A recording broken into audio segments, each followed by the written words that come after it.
Welcome to Awakening You channel. If you appreciate what we do, please support us. Thank you. Dear ones, I am Archangel Michael. Starting a new week. Very good. Many are anxious to know what the topic of the week will be. It will be a very interesting subject, which many have already asked me about, and I said I would explain it a little better. So let's go. I'm going to start talking about geometry. But my Archangel, what does geometry have to do with our history? All. Geometry has everything to do with its history, with the history of the universe. Anyone who has already delved deeper, who knows some geometric symbols, knows that they are perfect. I'll give some examples here. The pentagram is one of them. The pentagram was used many times, deliberately, in the wrong way, so that it would lose the properties it has, and make you believe that it would be an evil symbol. Many to this day still have this limiting belief in their minds. When they see a pentagram, they immediately think of witchcraft, of evil. I can tell you that the pentagram is a very strong symbol. It is the symbol that represents our unity, together with our Father or Mother God. What I mean by this? How many points does a pentagram have? 5 points. The power of the pentagram comes from the union of 4 archangels, Gabriel, Uriel, Raphael, and Michael. Positioned like this, the upper tip is the ether. There is no one pointed there, it is simply representing the universe. Very good. Place the pentagram with its point, one point just pointing upwards. So this tip points towards the ether. On the left, at the top, you will have Raphael, on the right Gabriel, at the bottom left, Uriel, and on the right Miguel. These 4 archangels have defined positions in relation to the Earth's magnetic poles, Uriel to the north, me to the south, Raphael to the east, Gabriel to the west, forming a perfect cross. No, do not associate this cross with the symbol associated with Sananda, this is something else.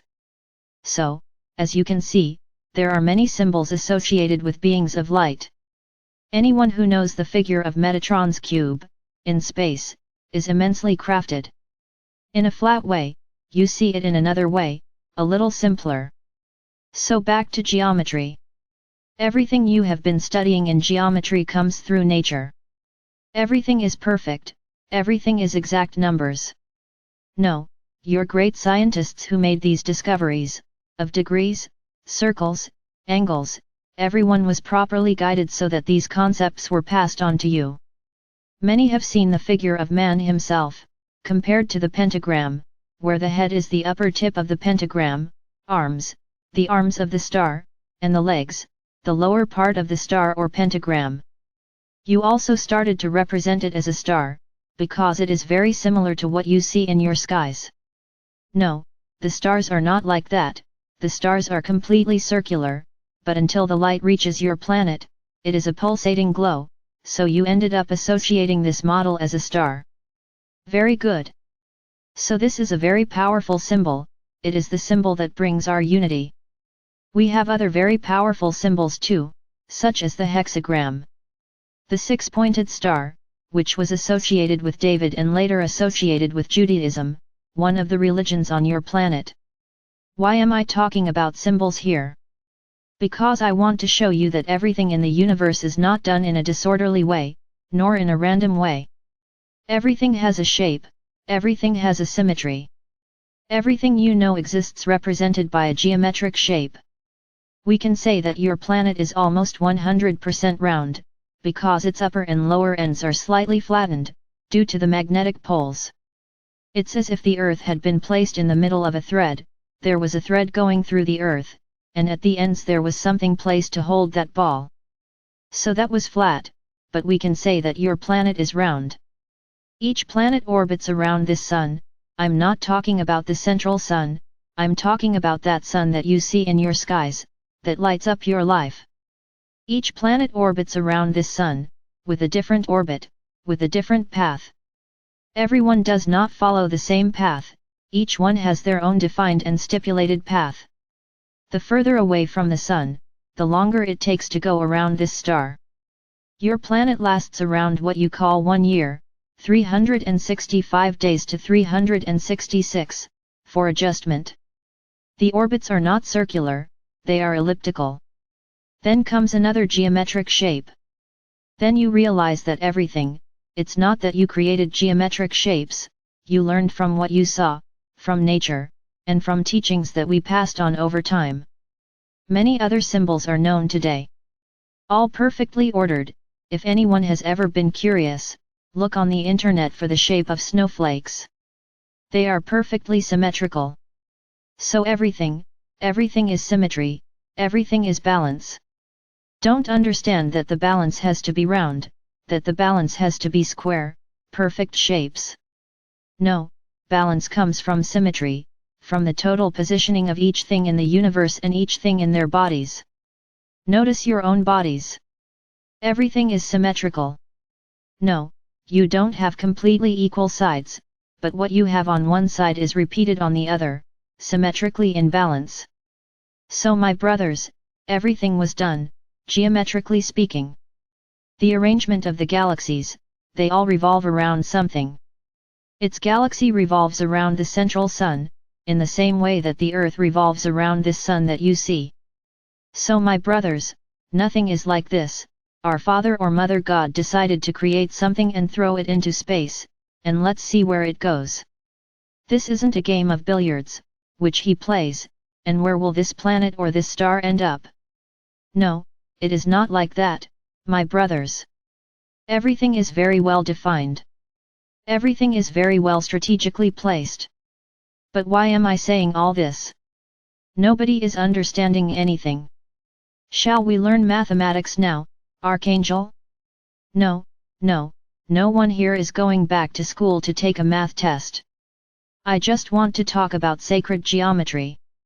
I want to demonstrate to you that everything has a purpose, that everything is very well planned, everything is very well studied, before being created by our Father or Mother God. How important is it for you to know a symbol? As I said a moment ago, the pentagram has immense strength, because it represents the union of 4 archangels. For what purpose? Bring balance to that soul. At that point, it doesn't matter where the pentagram is used. So, I want to show you the following. Often, you see certain symbols, certain figures, find them interesting, and start using them. As I said, this past weekend, getting tattooed with these symbols, without even knowing what they mean. This subject is long. I'm starting very slowly. So, I'm going to draw your attention once again. A figure is the representation of something. So that there has power, it is not a simple scratched paper, that has power. So when you like to draw flowers in your notebooks, make drawings of stars, what do you put there? They include the sweetness of flowers, peace, because flowers represent beauty, represents friendship, love, harmony. Yes, flowers are often used during sadness, when saying goodbye to someone, but their greatest potential is beauty. When you draw a star, you are bringing the light. Indirectly, when you draw a star, you draw the pentagram and bring our strength. What's the difference between drawing a star and a star surrounded by a circle? There is a difference, because the star is constantly dissipating that light.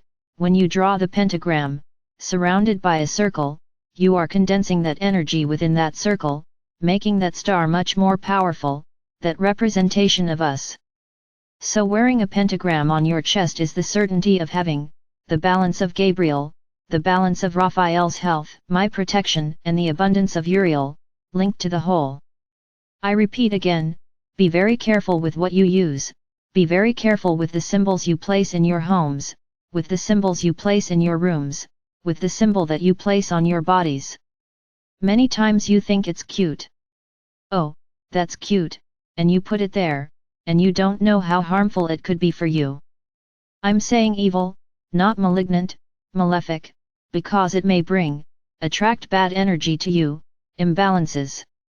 So my brothers, the figure, a drawing, a photo, are not lifeless things, they are not things without power, no, they have power, because they are representing something. So think about what you are putting around your homes, what you are using. Then we are going to talk about the most widespread symbol on this planet, which is the cross of Sananda.